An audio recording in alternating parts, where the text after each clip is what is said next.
I see a lot of companies, they just, we have to make our plan, we have to make our budget, so we'll acquire anything with a pulse and a business card, and then you have churn issues.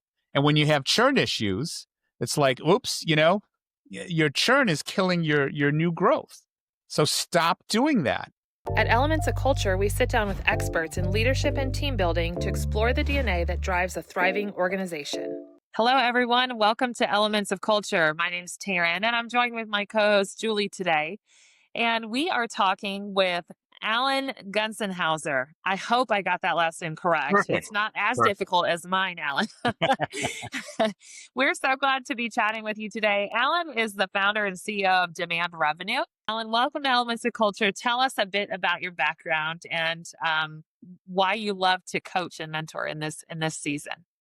So thank you for inviting me. I'm thrilled to be here and nice to meet you both. So my background, I've been a chief marketing officer 11 times. I started in finance. My master's is in finance. So I always get along really well with CFOs as a marketing person. And I've been a P&L general manager a few times.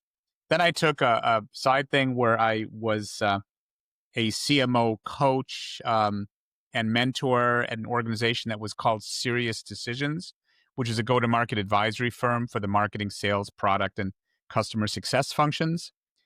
Spent 6 years there. The last 2, we were acquired by Forrester Research. Stayed on 2 years, and then I left and started my own business. Demand Revenue is the name of my company. It's at demandrevenue.com. And so what I do a few things. So I continue to mentor and coach chief marketing officers and chief customer officers. I've come on 4 times as an interim or fractional chief marketing officer. And I also help CMOs and CCOs with projects, things like repositioning, rebranding, go-to-market transformations, getting marketing and sales and other functions on the same page. So that's often an issue that companies have. And projects for CMOs and CCOs. So that's kind of what I do. I'm in the Boston area, but my remit is North America and Europe. Okay. Love that. You mentioned one thing that just kind of stood out to me, Alan, amongst the extensive background. I love that you're doing the consulting side of it now because you can bring some of those experiences to the conversation. But you mentioned you have a financial background. And so going in and being able to have those conversations effectively with a CFO, I think sometimes, because here's what's happened that I've seen. Sometimes the marketing person and the CFO, they don't always see eye to eye on things. They kind of butt heads a bit. And the marketing people, they've always got these crazy ideas, right? The CFO is trying to rein everybody in. Well, we're excited to have a conversation with you. What started you out down this career path? Of being a solopreneur, you mean? Yeah. Well, as I said, we were acquired by another company, by Forrester, and they wanted analysts basically to generate content all the time. And I'm far more entrepreneurial than that. I love growing businesses, and I was very segmented at the time, very healthcare focused. And I generated some content and did some writing, but doing it all the time for me would be like watching paint dry. So I left, and first time I've been a solopreneur, and it's almost 5 years now. So I love what I do, and I do a combination of the things I just mentioned. And I learned that you can make even more money than full time, and really enjoy what you do and have a lot of flexibility. So I'm not going back to full time work. I love coaching and mentoring CMOs, and coming on periodically as an interim CMO when there's a gap in leadership. Most of my work is with private equity portfolio companies in the SaaS software, enterprise software, and health tech and healthcare space. Yeah, I love that. I don't think anybody who leaves and goes solo ever wants to go back. So Not going back. Yeah, I don't think anybody does. Alan, before the call, we were kind of chit-chatting about how you help companies with the customer experience and talking about how the way we approach go-to-market has changed in the last 10 to 15 years. And Yes. I don't know if everybody's on board with the new techniques and styles that are happening and understanding their audience and their customer base. But I have been in rooms where great go-to-market strategies have been presented, and the first thing I think is great strategy, wrong customers. Right. Talk to me a little bit about how the go-to-market has changed, how our market has changed in general, or what's led to those changes, and what do you predict is happening, and where are companies dropping the ball?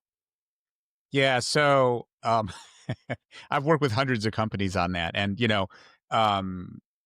go-to-market alignment is a huge economic factor of company success. In fact, one of the people that started Serious Decisions did a study of 400 B2B companies and found that companies that had really good sales, marketing, product, customer success alignment grow 19% faster and are 15% more profitable. So there's a huge economic value of alignment. And, it's the biggest factor that's holding growth back. And to your point about who you target, the most important thing to start off with is getting clarity and governance around your ideal customer profile, because you want to work with companies that are going to be easier to do three things. And I have a very simple mind. So you want to get companies that are easier to acquire. So you have better win-loss ratios, easier to retain. So you have better gross revenue retention, and easier to grow. So you have better net revenue retention. So get, keep, grow. And you need to be really specific about, which types of prospects and customers you're going to be able to keep. And that is, more than anything else, is correlated with your future financial performance. I see a lot of companies, they just, we have to make our plan, we have to make our budget, so we'll acquire anything with a pulse and a business card. And then you have churn issues. And when you have churn issues, it's like, oops, your churn is killing your new growth. So stop doing that. Understand where you can create a remarkable customer experience and be where your products are going to be a really good fit for the jobs that people are trying to get done, what their pain points are, and start there. So I see a lot of companies that don't have that go-to-market alignment, and it's common sense. If you do a good job there, everything else is going to follow from it. So that's the first thing I think to do. And I see a lot of companies that have that issue. Yeah, I would agree. And I think in a past season, I worked with some small local businesses. And I think the thing that I always would hear is, well, everyone's our customer. And no Every- one's your customer. yeah, Yeah. yeah, everyone's your customer. That means no one's Right. your customer. Exactly. And I I think don't want to lose sometimes anything, so it's everybody. Try to boil the ocean. Yeah. I know, but then you get out there with no strategy. And like you said, you're spending so much time and that churn is so high because you don't have the right customer. And I think Right. businesses really do have to slow down instead of just trying to scale so quickly. And we actually had a recent conversation with someone and she said, you've got to slow down to go fast. And I Exactly. think you have to though, because if you're not taking the time to strategize like who your target audience is and what that messaging is, you can't just acquire because they will churn. And I think that I agree. I think that's where companies are making the mistake. So Alan, you're not new to this. What's your in your assessment when you are working with companies, you're coaching them, or whether you come on as a fractional CMO, like what are the first few things that you and you don't have to give away your secret, obviously, but what Right. unless you want to, but what are some like key things that you're looking for a company that does have like a healthy go-to-market strategy where their churn rate is low? Like what are the things that they're doing right from straight out the gate if it's a startup or, kind of a younger business? Yeah. So I look to see if there's churn, first of all, but depending if it's a younger business, really there's three stages and pivot points that all companies go through. The first one is problem market fit. When you're a startup, can you appeal to companies that have a specific problem that they're willing to pay you for. So, and at that point, you're probably focusing a lot on demand and trying to get anybody because you don't know yet, and you're trying to figure out what your ICP is. So that's stage one. And if you're successful there and you have some customers and some use cases, then it goes from problem market fit to product market fit, where you have certain products that, deliver revenue to your company. And that's where you have to begin thinking about scaling and have repeatable processes, which you didn't have in the first phase. And then if you're successful with product market fit, if you're really successful there, you can move to platform market fit, which has even more value. And the questions you ask at each of these phases are different, going from problem to product to platform market fit. But all companies go through those stages, some more successful than others. Does that make sense? It Yeah. does. Yeah. Thanks for bringing clarity to that. Go ahead, Julie. Oh yeah, no, I was just thinking like one of the things that we always hear too is during scaling, there's great ideas for scaling being brought to the table, but scaling is not working. It's inefficient. It's burning people out.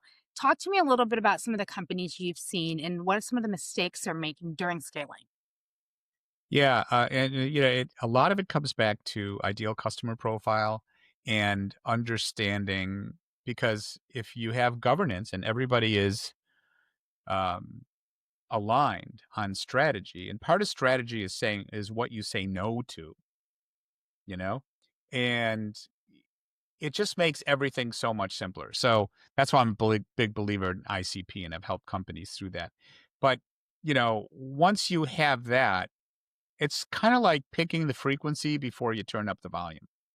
Then, when you scale, you look at use cases and you look at, not transmitting product selfies for each of your products, but understanding what the real pain points are of customers and what they care about and the jobs they're trying to get done.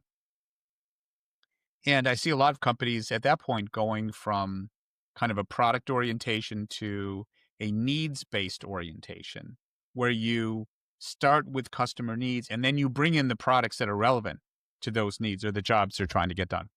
So that's where you begin to scale, and you begin to have campaigns, fewer, bigger campaigns that integrate functions that a lot of companies kind of have tactics all over the place and they're reactive. And I call that the tactic treadmill, when, you're just kind of trying to do everything. But in order to scale, you want to organize the programs and tactics that you're doing into different areas of a campaign. So you've got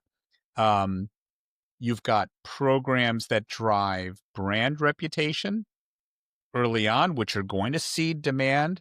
Then you've got your demand programs to get both new business logos and to upsell and cross-sell your current customers. And that's the second area. And then the third area is customer engagement, where you build advocates and drive things like net promoter score and customer satisfaction, make sure that customers are actually using your product so they're not going to churn.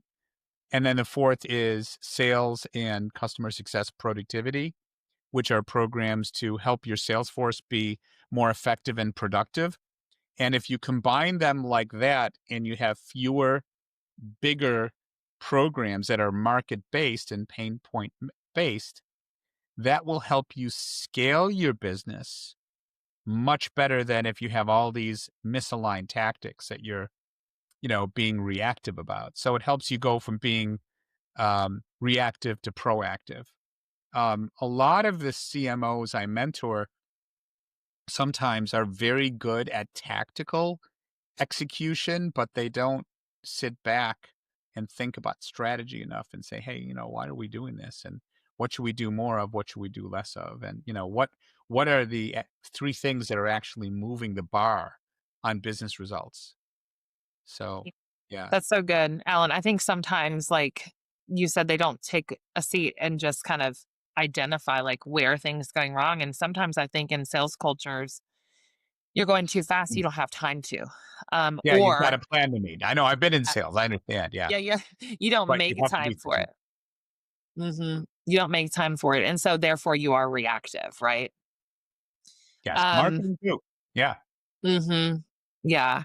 So when you are consulting with companies and based on your own, your personal experience, where are companies like where are they bottlenecking, with sales and within marketing? I mean, you talk about a lot of key areas, but like where do you see people them bottleneck and that really struggle to make a quick impact for revenue? Because I think sometimes when Julie mentioned scaling, you try to scale too quickly and you don't have that clear strategy lined out, that things just kind of bottleneck and then you become reactive to all the things that are going on. Where are the areas that you're seeing companies bottleneck where they really need to kind of put a focus on? Well, some of the areas we've been talking about, not saying no to things, you Yeah. know, worried so much about making the next quarter's plan that they don't, sit back and say, "Hey, what are customers we can actually keep, you know, and grow?" And looking at cohorts of customers, once you get from, you know, um, problem to product to platform, looking at cohorts where you're going to be successful and learning, a big part of strategy is what are you going to say no to? And it's hard saying no when you have a quarter to make. And also, I see companies over rotating on demand and not investing enough in brand. And that's where I enjoy having conversations with CFOs because oftentimes CFOs can't see where you need to invest in brand because, oh, we don't see the immediate return. But, the conversation I have is, look, yeah, we're trying to make the current quarter. Do you want to have pipeline a year from now? Do you want to have pipeline 2 years from now? Do you want to have pricing power? Do you want to be at bats? If the C suite doesn't know who you are, you won't even be part of the conversation and you won't even have a chance. If you want at bats, if you want future pipeline, if you want pricing power, and oh, by the way, brand equity is an intangible asset on the balance sheet, Mr. or Ms. CFO. I mean, you know that, right? So I enjoy having those conversations. And oftentimes they say, well, I've never heard a marketing person talk like that. What Yeah, is it? it's true though, because the CFO, they're looking at the bottom line. They're like, where's the Yeah, ROI? Like we're investing this much and this branding or whatever right. type of campaign, and they want to see how it ties back. And so I can certainly see the value that you would bring to that conversation to help them kind of draw the line for that investment. Because I totally agree with you. I think companies are not having enough conversation on the branding and what that branding and that investment on the marketing side and how that ties to the revenue for next year and the customers that are coming in next year. Talk about accelerating results. If you have a baseline of a strong brand, that makes demand and everything that comes after so much easier. You'll be in more deals. You'll have better win-loss ratios. You'll have better pricing power, so it impacts so many things. But Man, Alan, convincing a CFO brain works differently than a marketing brain. And so when I think about branding equity, to me, that's like, duh. Like to me, that's common sense because yeah. marketing wise, that makes sense. When we're trying to convince a CFO about branding equity, can you elaborate a little bit about how you're explaining that to him, even if it's pipeline? But I think a CFO is thinking, cha-ching, cha-ching, cha-ching, what is this costing me now? And when will I see the return on investment on this, right? Like that's what they're really looking for. And how do you convince a CFO like, hey, now is the time for this? And what does, getting equity in your branding look like? Like, what does that really look like on the front end? So one way I have that conversation is all CFOs know what net present value is and internal rate of return, which are capital budgeting metrics. This is very similar to that. You may not have the return this year right away, but the CFO's responsibility is not only maximizing this year's return, you're going to have next year and the year after that. So you need to look at long-term return in addition to short-term return. And that's what like net present value or IRR does, that CFOs are very familiar with. And in private equity environments, the most important metric is multiples on invested capital. So that's why things like ICP, Mm-hmm. picking the right customers, you're not only going to acquire this year, but you're going to be able to keep them, what their lifetime value is, and you're going to be able to grow them. And looking at metrics like LTV or lifetime value to customer acquisition cost, not just looking at the denominator, customer acquisition cost, is really critical. So I don't think there's no CEO I've ever spoken with that doesn't care about long-term returns, because that impacts your valuation and everything else, your multiples. You have to speak their language. Yeah, that really helps. And I coach a lot of CMOs to speak CFO. Yes, how to speak CFO with Alan. That could Well, be its own show, Alan. it's why I was actually on the Grow CFO podcast talking about the alignment between the CMO and CFO. And Yeah. it's encouraging functional leaders, whether it's a CMO or even a CSO, not to be just the head of whatever function they're responsible for, but to be a business leader and Mhm. think more holistically and aligned on what you need all the functions to do. So if you're a CMO, you shouldn't just be thinking about marketing. You should be thinking as a business leader. And that's the conversation I have with a lot of CMOs when I coach them.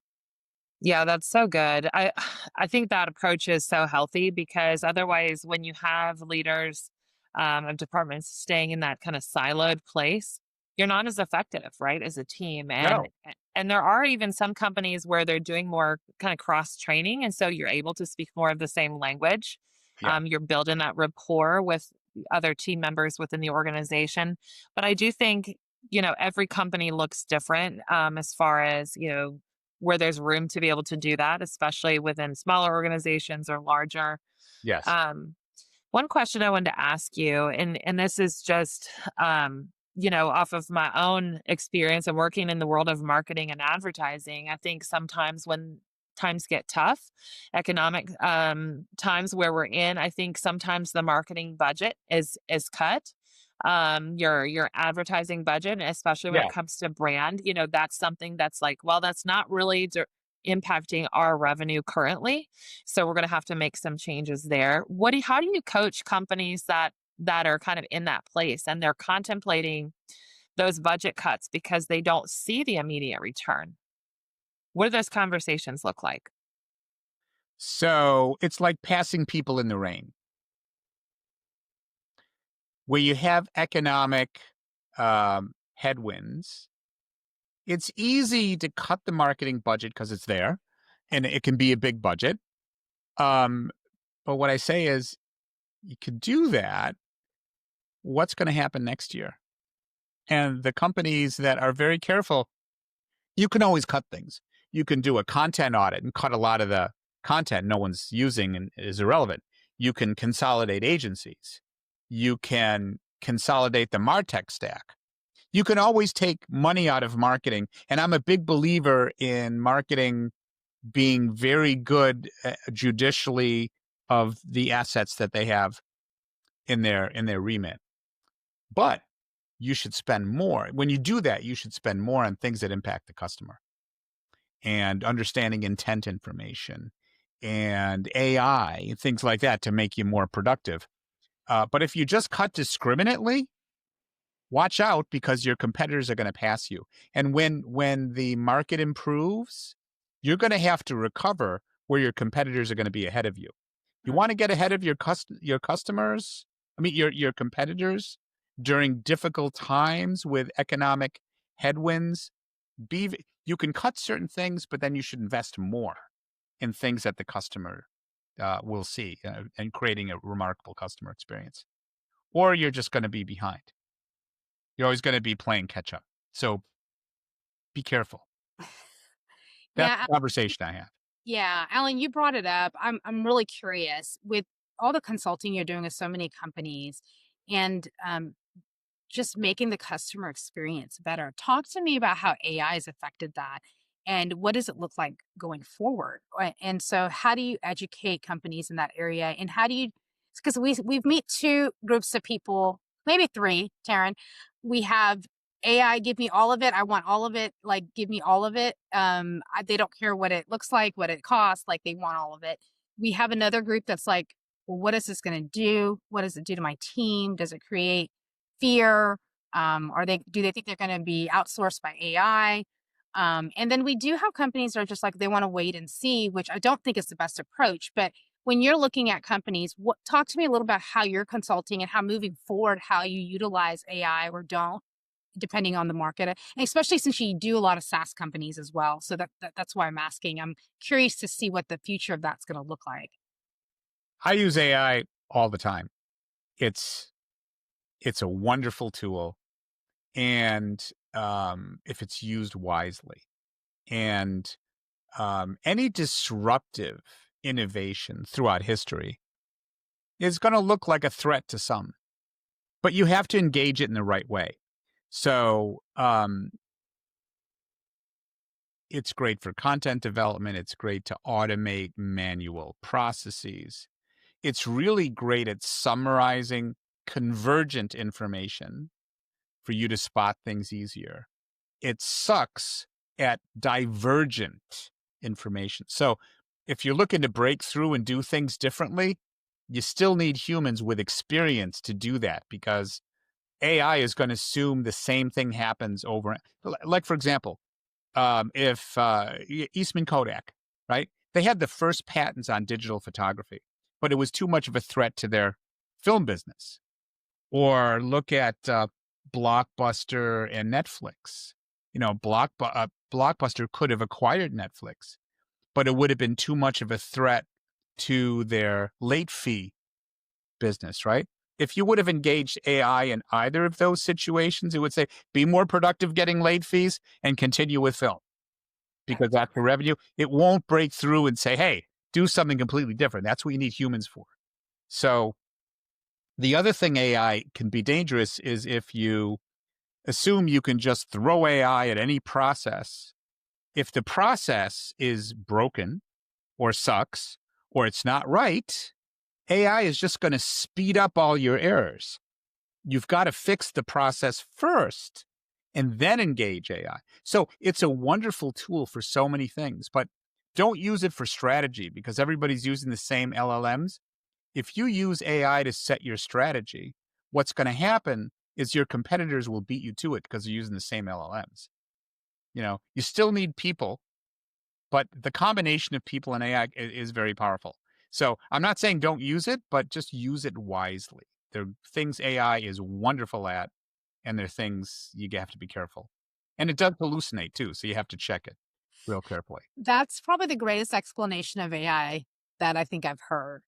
Because I tell people all the time, AI can't be innovative. It doesn't take over the human mind of innovation. Right. And so I think that's where people are over dependent on it. So you're kind of seeing the same thing. And we see it. We see it on the market. I can tell who's using AI for marketing and who's using AI for their ad ideas and how because they're all similar. And you can Yes. If you go to my website, Demand Revenue, and you go to the resources section, there is a link that says AI thought leadership. And I did a series of 7 articles that talks about what we're talking about now, you know, the dangers of, you know, convergent versus divergent thinking and how to use and how not to use AI. That's so good, Alan. So yeah, go to Demand Revenue Demand website. Revenue. I'm going there later, Alan.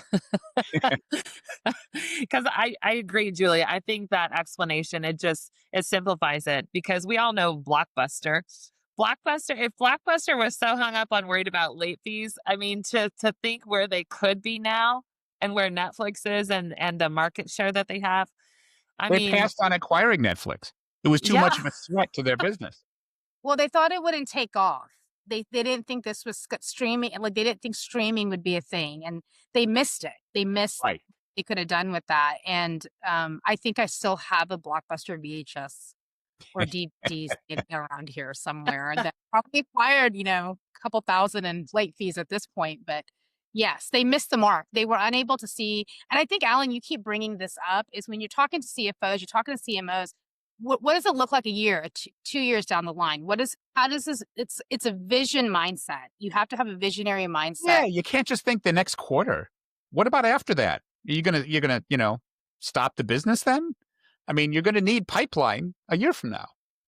How are you gonna get that? And if you don't have a brand, that's your future pipeline. So those are the kind of conversations I have. I think people stay stuck in this place where they're fearful, right? They're fearful to take that healthy risk. And I think sometimes it actually it's almost necessary where you have to have that third party, someone like yourself, Alan, or someone who's kind of an outsider looking in, to be able to kind of have a different perspective. Because when you're in the day to day grind, you've got these blinders on, you're in the go, go, go mode, and you're not taking time to kind of reflect or to strategize a year out down the road. And I can say, even from I remember sitting, Alan, in strategy planning meetings, okay? And I'm like, what is this even accomplishing? Right. Are we actually Why am I planning here? for next year? They were painful. And then I think back and I'm like, wait, in the last strategy meeting, did we actually implement anything that we sat around and planned for hours or for Right. weeks at a time? Like, why do we do this? To check a box and say, okay, we had our strategy planning meetings. So people could be more effective, I think, when they're having someone who's an outsider, an unbiased kind of opinion to say, hey, let's think about things differently. Let's consider what risk would look like so we're not missing the mark. And so we're taking into consideration what competitors are doing and what's going to be happening. How is it going to be impacting our business? But like you Yes. keep saying, the customers. Exactly. And and it also helps not being in the politics too. Yes, 100%. When you're in the politics of it, in the day to day of it, you don't always have that healthy outside perspective for sure. And sometimes people need a little tough love. Not that I, and do it on purpose, but sometimes it's really necessary and very valuable, to help companies think differently. Yeah. hmm Yeah, I agree. At one position I was at, I remember my team, I was very fortunate. We had an outside consultant who, because sometimes there is politics that goes on in corporate settings, and sometimes that outside party can help navigate even some of Yeah. those conversations, like you were saying, just the language between the CMO and the CFO. I think that companies do need to consider investing in those relationships and those partnerships with an outside consultant, because I think someone in your position, Alan, you do bring tremendous value to the success of an Thank you. organization because you can help navigate some of those tough places. And it brings an unbiased party and insight, because when you have somebody who has that experience talking with lots of companies and has their own personal experience, it, that's invaluable. A lot of it's common sense. Don't really discredit is. yourself, Alan. Alan, Yeah, but a lot of it is. It's just I have a theory about common sense. Okay, this is what I've learned: that what's common for you is not what's common for me. And so I think I agree with you. Sometimes me and Taryn do this. We're like, well, why is this hard for you to figure out? But I Yeah. realize people just have not been exposed and to the same things. And so I think Yes. common sense. I don't know if we can use that anymore, because the generations in the workspace, I don't think we can use that word common sense anymore, because what's common, I literally had a conversation with this young lady. She's still in college, and she was trying to help me navigate an app, and to which she kind of looked at me and she's like, I can't believe you don't know how to do this. And I remember That's not a thinking, nice thing to say. well, yeah, but then you know what I said? I was like, I can't believe you think it's important to know how to do this. And so A great conversation, right? Memorable. I said, I'm part of the outsourcing crew. Like, if I don't know how to do this, I'm going to ask some questions and learn it. I'm not afraid of not knowing. And so Yeah. I think it's just an interesting dynamic. But yeah, I agree. I think people are not asking questions. I think as they should be. And I Yeah. think the lack of questions is creating what I think right now, and not understanding the times and what people are going through. I think understanding empathy and having awareness of what's happening in society. Yes. Um, I think COVID was a reality check for a lot of people, because I think you assume that people went through COVID the way you went through COVID. And that could be, it was hard for you, it was easy for you. I'm Yeah. an introvert. I was thriving in that season while everything was getting canceled. I was living the time of my life, at home.